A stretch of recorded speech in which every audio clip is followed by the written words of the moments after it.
Hello, everyone. How are you? Um, Today I was going to talk to you about my expectations. Sometimes you have expectations of the book that you receive, and I thought there was going to be. It's not a terrible book. I just was disappointed. Grow, Cook, Dye, Wear. From Seed to Style, the Sustainable Way. So it's about dyeing fabric. And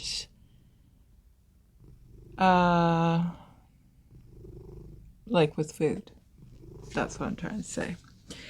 So in this book, it tells you how to dye with onion, nettle, rhubarb, blackberry, and red cabbage. And I think that's the part that I was disappointed in. I thought it would cover all foods because some of these foods I don't grow. I think nettle is very popular in England. I don't know what it even looks like here, but I'm sure it would if I tramped on it. I think it's sharp. I don't know anything about nettle. But yes. So the biggest thing that bugs me is the binding is already coming undone. I got this book at Christmas and I have been trying to read it and learn more about dyeing with foods. So yes, so I was hoping to use it during blackberry season, but blackberries were not very great this year in my yard, so I ended up not. I was going to make jelly and then save the rest and try and use it to dye with it. So a couple weeks ago, well, first I'll just finish saying what is in this book. There are patterns, and I believe there are no waste patterns. Like, let's see. So this part in the front, those are the patterns, which I didn't know came with the book. I basically wanted a book that was all about just dyeing fabric with foods and that sort of thing. There's also recipes in here. So there is a picture of the sundress, which I have an opinion about no waste patterns when you use so much fabric to make one item when really I don't know. That's just my opinion. I shall not say no more. It just seems like there's an awful lot of fabric in the dress. Anyway, I think there is one.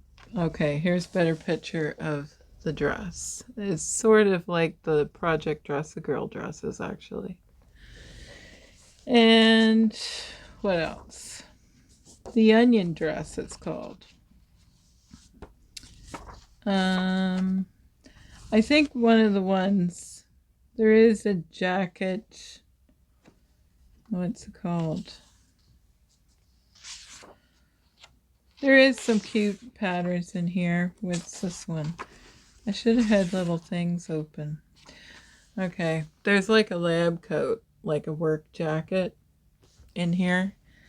And I don't even remember. I think there's a pair of shorts. And anyway, that is not why I got the book. I wanted to learn about the mordant cheese and that sort of thing.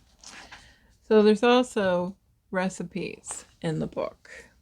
I don't need any more recipes, so I'm being a big complainer. Some people may love a book like that, but that's not what I was looking for. And there's a lot of talk about gardening in this book. So there is useful information. It's just I feel like I'm doing a lot of reading to get to the part that I want to know. So it's just, this was recommended on the fold line. I think Rachel was reading it. And I thought, oh, yes, that's exactly. But I didn't want the recipes and stuff. So that's why. It's not that it's a bad book. It's just not the book that I needed. Anyway. So that is where I started my journey with that idea. I wanted to learn more about it. So this summer, I will link the name of the book if you're interested. Because it is a good book. It's just not exactly what I was looking for. Okay, moving on. 2 weeks ago, I was cleaning out my garden and my beets, something ate them. I'm trying to pull them out of the ground. There's not much left of them. So something ate all my beets, and well, not all of them, but most of them. So instead of just throwing them out because I couldn't do anything with them, it just looked like something took big bites out of them. So I took the beets, and because there's nothing in that book about dyeing with beets, you don't know what kind of mordant to use with it or how the beets are gonna grab to the fabric. You have to sometimes add something. Plus I was using an aluminum pot. So that can change your dye as well from the reading that I've done, because I didn't want to use one of my good pots. So, yes. So it was an experiment. So that was my dyeing experiment, and I Googled it, and it just said to use vinegar and salt. So that I did. And if you've ever made pickles, I have ruined so many tea towels, of which I do have tea towel fabric in my shop that you can dye. It's linen and cotton. I actually have 4 fabrics that are suitable for dyeing. Anyway, I will link them if it's something that you're interested in trying. So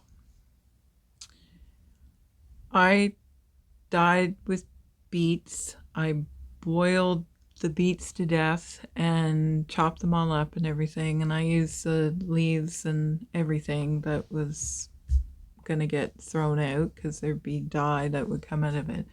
So I chopped them all up and smashed them around and boiled them. I got a really good color. Like, it was really dark, and I dyed the fabric, and it said leave overnight or until, and it looked like the fabric was taking the dye. So I will insert a picture so you will know what I mean.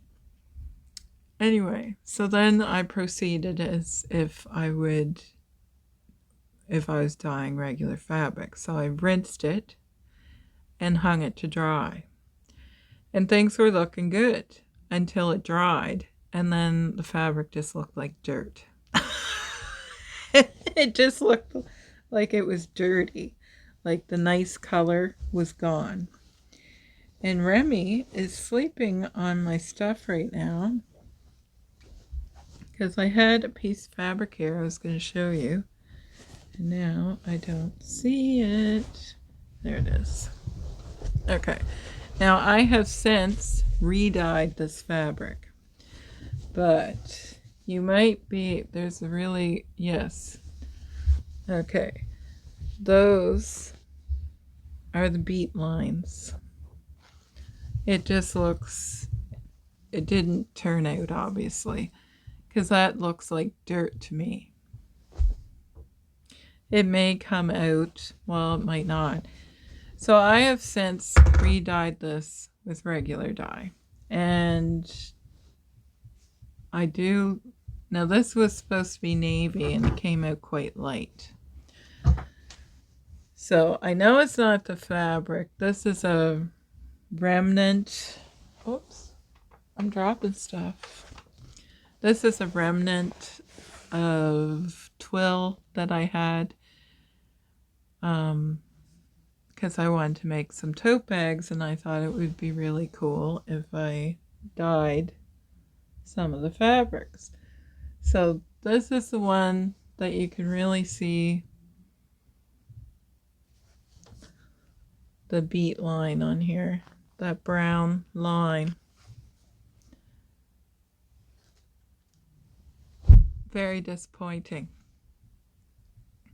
So that was 2 weeks ago.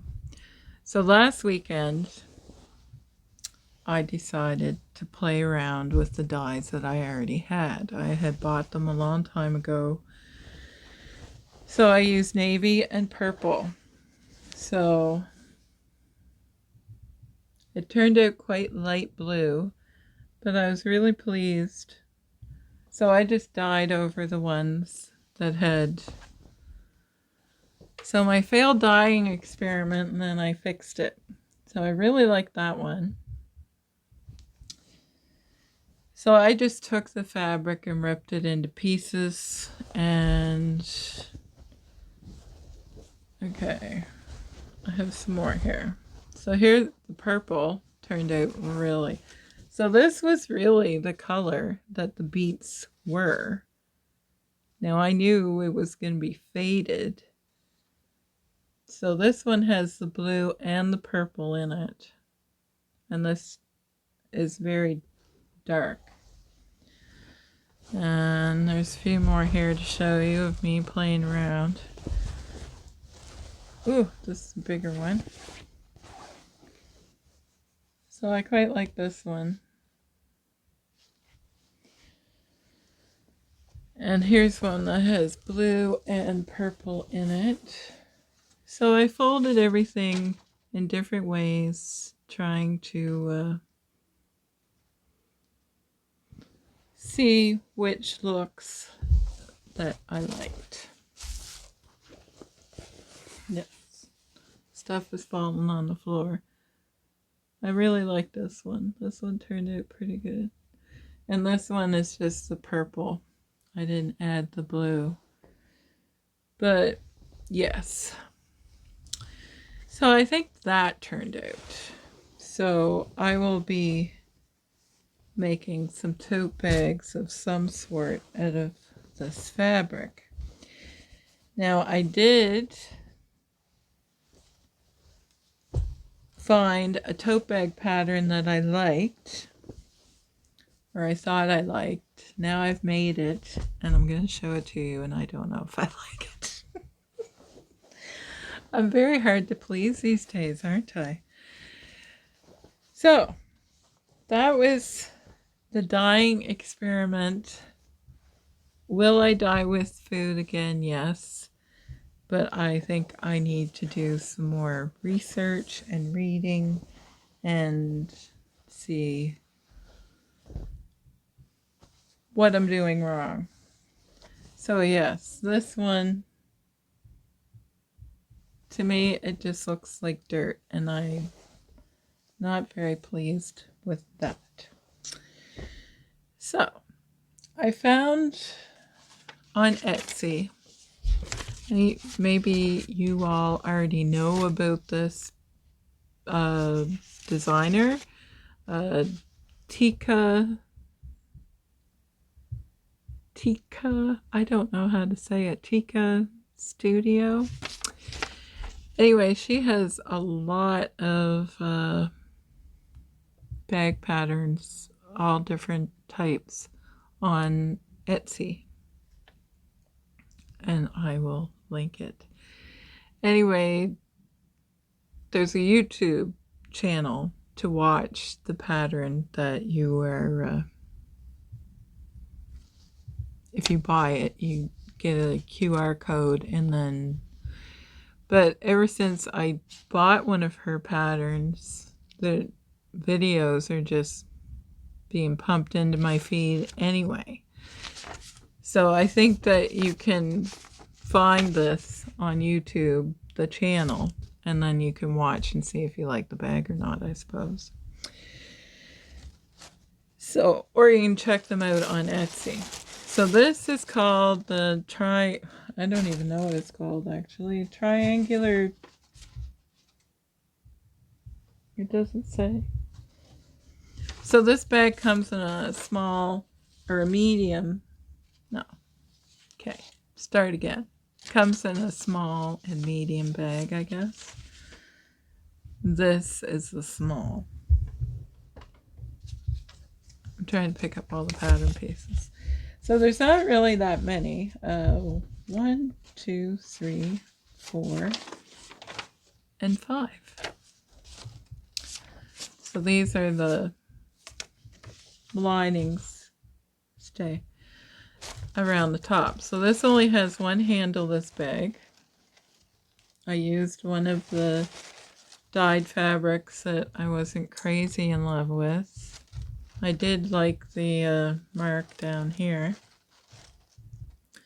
I have it stuffed with tissue paper right now. I'll take it out here in a second and show you the inside. But it's just a cute little, this is where the triangular name comes from. And I think it folds up easily. So it is a cute little shopping bag, which is kind of what I wanted, but okay. So I'm going to take the tissue paper out now. So it doesn't stand up on its own. See? Because there's no lining in it or anything. So I'll turn it inside. It's very easy to make though. It does have a couple tricky parts like the binding. Look at all my thread. Oh, they're not attached. So you bind this outside seam here and here. And the handle is attached underneath this facing, which is this pattern piece right here. And then you just iron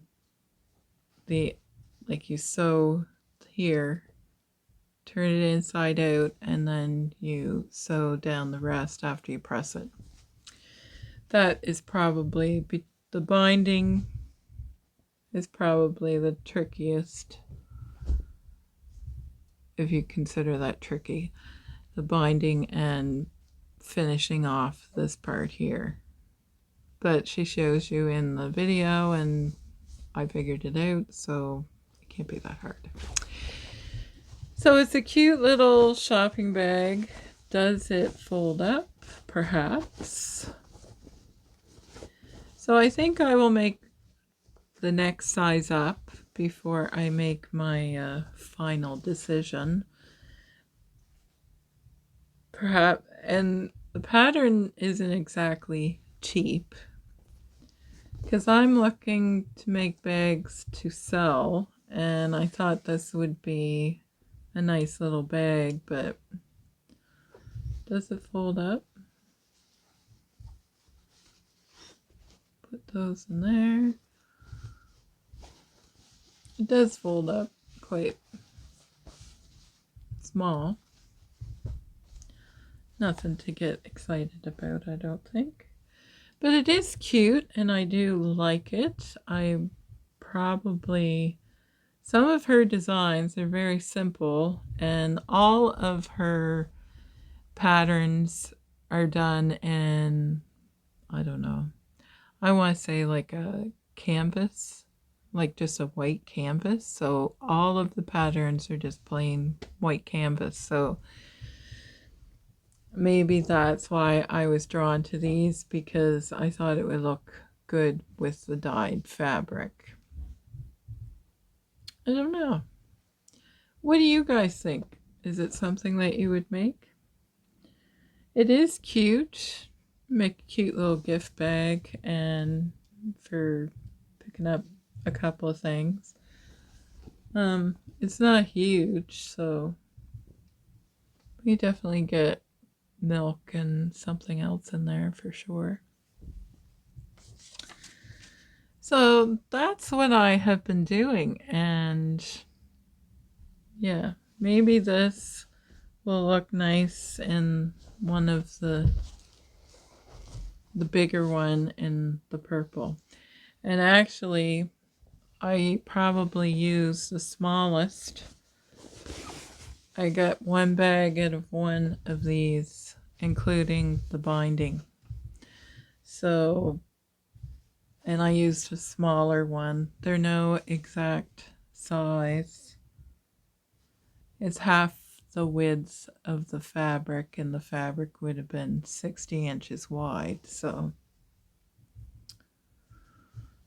I just ripped them randomly. You know me. But it was an experiment. I did enjoy it. I will try some more dyeing.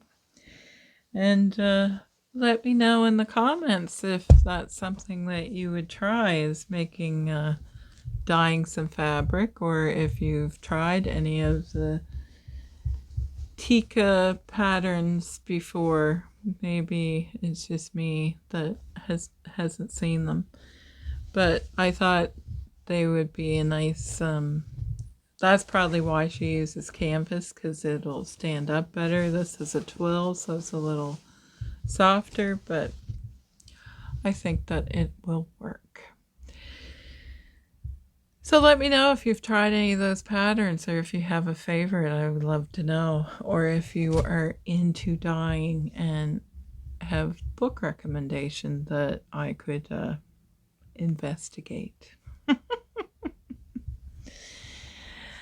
All right, I will see you next week with Project Dress a Girl finale. I'm still getting dresses. I haven't gotten everyone's dress yet, so they are on their way, and I'm still receiving them. So I'm gonna do a video next week, special finale, the Canada count, and show all of your dresses. So don't worry, you still have your dresses shown on this channel, just not till next week. All right, take care, everyone. Bye.